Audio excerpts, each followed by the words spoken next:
it's sort of predicated on the idea that life is for happiness. And I don't think that's right. And I don't think that's how people experience life. And I might be wrong, but it seems to me that people experience life as something like a series of crucial ethical decisions.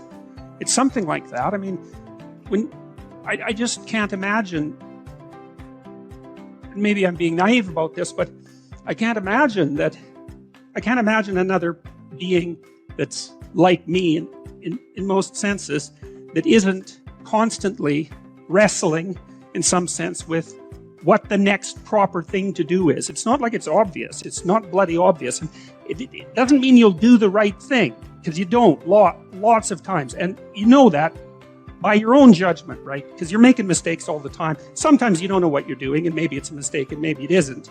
And who's to say? That isn't what I'm talking about. I'm talking about when you know that what you're doing is wrong and you go ahead and do it anyways. People do that all the time. And that's also extremely peculiar. You bloody well think that if you knew it was wrong and you told yourself that it was wrong, that would be sufficient, so that you just wouldn't do it. But that isn't what you're like at all, you know. And you can tell yourself something is wrong 50 times and you'll do it the 51st time, and then you'll feel, you know, like you deserve to feel, probably.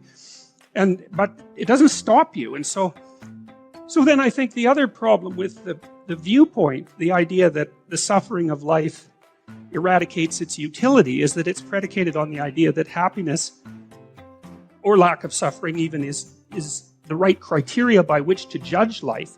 And I don't think that's how we actually experience life. I think what we do instead is put ourselves through a series of excruciating moral choices. You know, and one of the things that's really significant about the biblical stories, and I think about the entire implicit philosophy, you know, that's embedded in the stories, is that that's how life is presented in the stories, is all of these individuals. First, they're individuals, not groups. And second, they're agonizing over their moral choices all the time. And they have a relationship with God. But it's not a directive relationship exactly. Even the people to whom God speaks directly, which I suspect is not something you'd exactly want to have happen, there's still, even the fact that they have a direct relationship with God doesn't stop them from being tormented continually by their moral choices. And so the world is presented as a moral landscape, not as a place that justifies itself by happiness. It's presented as a moral landscape, and people are presented as creatures who traverse through the moral landscape, making ethical decisions that determine the course of the world.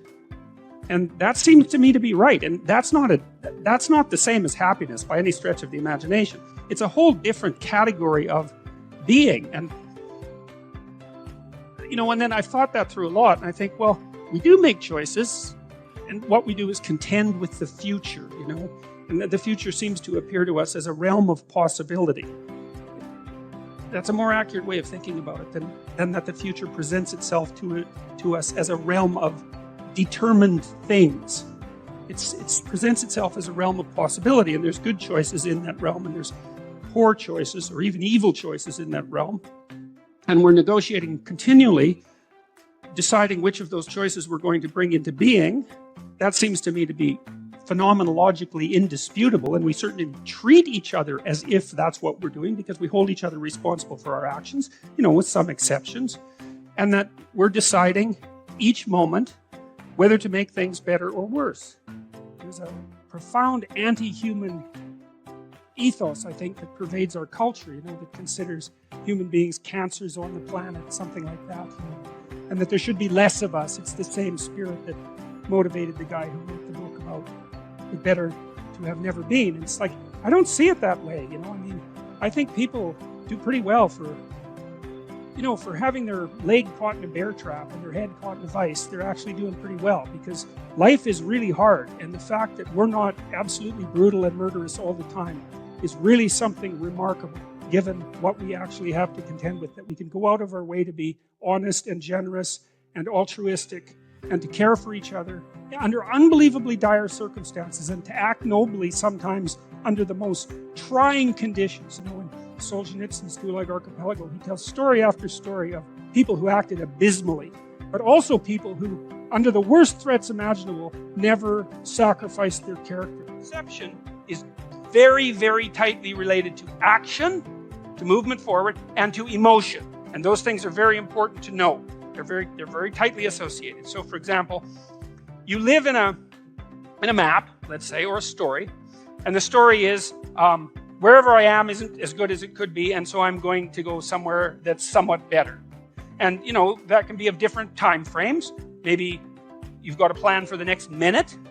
You know, you're hungry, and so you want to go somewhere to eat, or maybe it could be for the next hour, or the next week, or the next day, or the next year, whatever. But basically what you're trying to do is take where you are, point A, and make it better, point B. And so you're always somewhere that isn't quite as good as it should be, and you're always going somewhere that's somewhat better. At least that's the hope. Unless things have gone wrong, you know, and you feel, God, it's nothing but downhill from here on in. And that's not good. You don't want that. That's a pathological condition.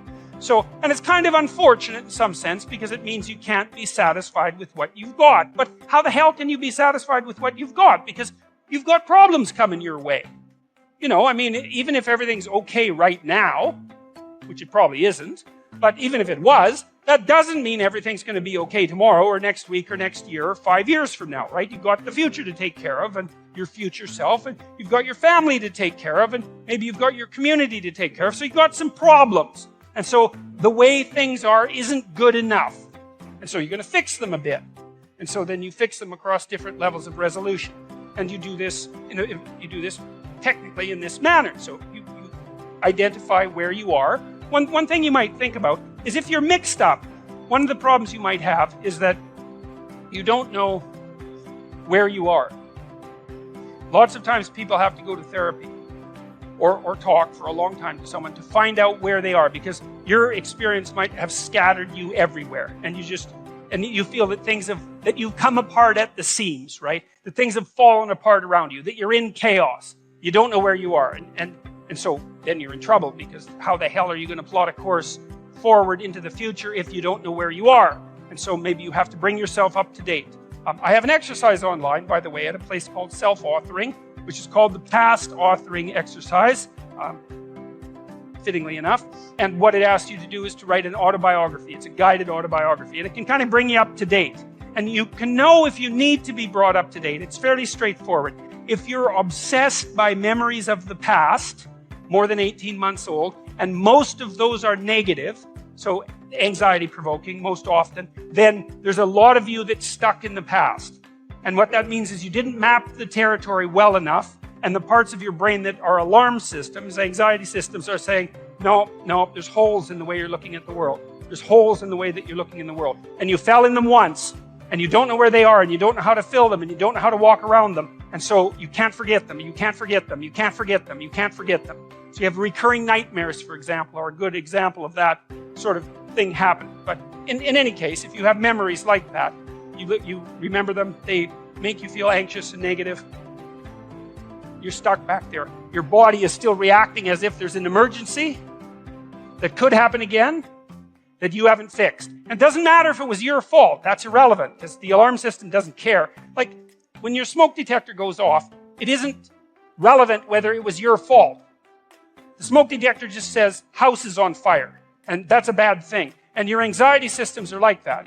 If they're tagging old memories with anxiety, then you have to do something about it. Or you will be tortured by those memories forever, because that's how the alarm system works. And so maybe you need to go back there and clean things up. You've got to figure out, okay, well, how did this happen? What sort of role did I play? Even if it's a minor role, that doesn't matter, because the point is that you don't want to be put in the same vulnerable position again. So anything you can do to strengthen yourself is good. You know, and often if it's a really old memory, like maybe you were a child, you're not a child now. So you probably have a variety of techniques at hand that you could use to deal with a situation like that if it came up now. And so you have to update that part of your brain that still thinks you're 4. How much trouble would you want there not to be? It's a weird question, right? Because you want to have something to contend with. You want to have something that forces from you the best that you have. And so you have to have real problems, something like that. Would you dispense with all your real... You could just lay down on a bed and have pablum infused into your mouth, you know, if all your problems were solved. And so maybe you want difficult problems that you can solve, something like that, because there's some, I don't know what it is about it. There's the overcoming and the growth that comes along with that. There's something about the nobility of the enterprise. You certainly see that when you go about having children, for example, which is, you know, the psychological literature is quite clear. If you do moment-to-moment comparisons of people who have kids and people who don't have kids, the people who don't have kids are happier. And so psychologists who tend to get things wrong even when they make intelligent discoveries like that one, immediately, some of them, jump to the conclusion that because happiness is the goal, that, well, there's something about children that, you know, make you unhappy, and that's not good. It's like, well, wait a second, maybe that's the wrong metric. It's like, of course you're less happy once you have children because you have to worry about them. You know, my neighbor down the street, who's a very smart woman, said to me once, you can only be as happy as your unhappiest child. And which I thought was really good, you know, that's really smart. But then it isn't, well, if having children doesn't make you happy, the answer isn't don't have children. It's like, don't be so stupid about being happy. That's the answer. It's because there's a nobility in the pursuit, right? And of course, now you're responsible. You know, you have a new baby, you think, especially if you're a new parent, you think, oh, what the hell is this? And what am I going to do with it? You know, it's like, and then you're done for the rest of your life. You never sleep properly again because you're going to be worried about this creature that you have to take care of. But like, what the hell good are you if you're not doing that, or something else equally difficult? Because you just haven't been called out yet, unless you take on a responsibility like that. The idea that life is, you know, that happiness is the purpose of life. It's like, great for happiness, man. If it comes along, you should be thrilled that it's visiting you. But the notion that that's what you should pursue, that's the weakest possible notion. First of all, as soon as something terrible happens to you, you're done. It's like, life is to be happy. It's like, well, now you have cancer. So how's that? How's the happiness thing working out for you now? Or maybe it's not you, you know, maybe it's your father that has Alzheimer's disease or some damn thing. And, you know, it's like, it's a rare person that doesn't have some catastrophe, one person away from them. It's like, life is to be happy. That's not right. And we can at least derive that from these stories. That isn't what they say at all. God's perfectly happy in the stories to grant the people with whom he forms a covenant happiness and prosperity. But there's never a word that that's the purpose. The rule is, aim high and get your bloody act together. That's the rule. And establish this contractual covenant with the ultimate ideal. And that will see you through the catastrophes. And that's a much more mature way of looking at life, as far as I'm concerned, because all you have to do is have your eyes half open and you see that the fundamental reality of life is tragedy and suffering. That's inescapable. That doesn't mean that it makes life unbearable or that it makes being something that shouldn't have existed. Right? That isn't what it means. But it means that you have to contend with it and you have to get ready. And the willingness to adopt responsibility for yourself and for others is the precondition for that. And then maybe if you do that properly, then now and then you get some happiness. You know, you can sit at the end of the day and you have half an hour where your conscience is clear and there's nothing that you need to be doing, and you can relax and think, you know, that's all right. Things are okay. And thank God for that. And that's maybe where you get your happiness.